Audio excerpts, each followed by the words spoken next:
Sosok ajudan spesial Ferdy Sambo yang belakangan diperiksa Komnas HAM, temani bos ke Yogyakarta. Sosok ajudan spesial Kadipropam Polri nonaktif yang diperiksa oleh Komnas HAM perihal meninggalnya Brigadir J pada Senin 1 Agustus 2022. Sosok ajudan yang baru diperiksa kemarin merupakan yang mendampingi Ferdy Sambo dari Yogyakarta menuju ke Jakarta di hari kematian Brigadir J.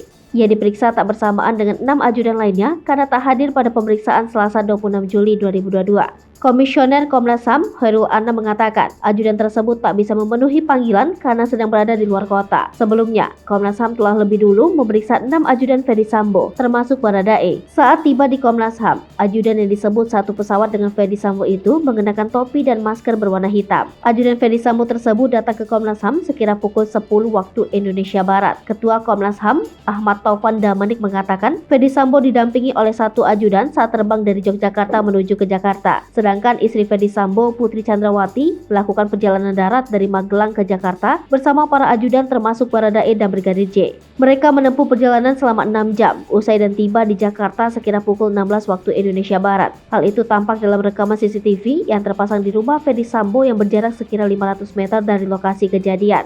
Damanik menjelaskan, sebelum sampai ke rumah, tampak Ferdy Sambo masuk ke dalam rumah didampingi oleh satu ajudan, kemudian masuk ke sebuah ruangan private.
Hai pemirsa Sri Popo TV, jangan lupa komen, like, dan subscribe, serta tonton terus berita-berita terupdate lainnya ya.